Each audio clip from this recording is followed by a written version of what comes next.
नमस्कार मंडळी, शेतकऱ्यांसाठी एक दिलासादायक आणि महत्त्वाची बातमी आहे। नमो शेतकरी महासन्मान निधी योजनेच्या 4थ्या हप्त्याचं ऑनलाईन वितरण 21 तारखेला करण्यात आलं। तसेच आता प्रत्येक वर्षाला शेतकऱ्यांना मिळणार 12,000 रुपये।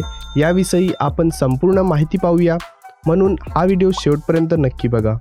केंद्रीय कृषी मंत्री शिवराज सिंग चौहान यांच्यासह मुख्यमंत्री एकनाथ शिंदे, उपमुख्यमंत्री देवेंद्र फडणवीस आणि अजित पवार, कृषी मंत्री धनंजय मुंडे, आमदार पंकजा मुंडे यांच्या उपस्थितीत या हप्त्याचं वितरण करण्यात आलं आहे। परळी वैद्यनाथ इथं 21 तारखेपासून 25 ऑगस्टपर्यंत राज्यस्तरीय कृषी महोत्सवाचं आयोजन करण्यात आलं आहे। या मेळाव्यात शेतकऱ्यांना नमो किसान योजनेच्या 4थ्या हप्त्याचं ऑनलाईन वितरण करण्यात आलं आहे। परळी व बीड जिल्ह्याच्या इतिहासात राज्यस्तरीय कृषी महोत्सव पहिल्यांदाच होतो आहे।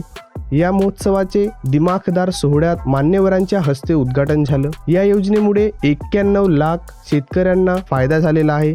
नमो शेतकरी महासन्मान निधी योजनेचा 4था हप्ता थेट शेतकऱ्यांच्या खात्यात जमा करण्यात आला आहे। या योजनेतून राज्यातील सुमारे 91 लाख शेतकऱ्यांना फायदा होणार असून तब्बल 1888 कोटी रुपये शेतकऱ्यांना वितरित करण्यात आले आहे।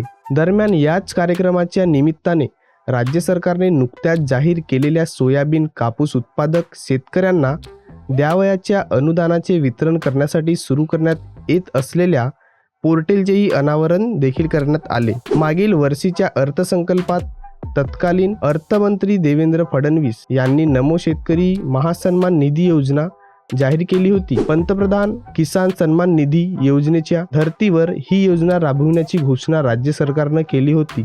या योजनेच्या माध्यमातून प्रतिवर्षी शेतकऱ्याला 6,000 रुपये देण्याची घोषणा केली होती। त्यानुसार मागील वर्षी 3 तर यंदा 4था हप्ता देण्यात आला आहे। आता प्रत्येक वर्षाला शेतकऱ्यांना मिळणार 12,000 रुपये। केंद्र सरकार देशभरात PM सरकार सन्मान निधी योजना राबवत आहे। या योजनेअंतर्गत शेतकरी कुटुंबाला दरवर्षी 6,000 रुपये इतकी आर्थिक मदत दिली जाते। दर 4 महिन्याच्या अंतरानं 2,000 रुपयांचा हप्ता शेतकऱ्यांच्या खात्यावर जमा केला जातो। अशाच प्रकारची योजना महाराष्ट्र सरकारनं देखील सुरू केली आहे। नमो शेतकरी महासन्मान निधी योजना राज्य सरकारनं सुरू केली आहे। या योजनेच्या माध्यमातून राज्य सरकार केंद्र सरकारच्या 6,000 रुपयांमध्ये आणखी 6,000 रुपयाची भर घालत आहे। त्यामुळे राज्यातील शेतकऱ्यांना प्रतिवर्ष 12,000 रुपये मिळणार आहेत। आशा करतो तुम्हाला ही माहिती आवडली असेल तर नक्की व्हिडिओला लाईक करा, कमेंट करा आणि ज्यांना ह्या माहितीची गरज आहे त्यांना हा व्हिडिओ शेअर करा आणि चॅनलला सबस्क्राईब करून बेल आयकॉनला क्लिक करा, तरच तुम्हाला येणारे अपडेट सर्वात आधी मिळतील। धन्यवाद।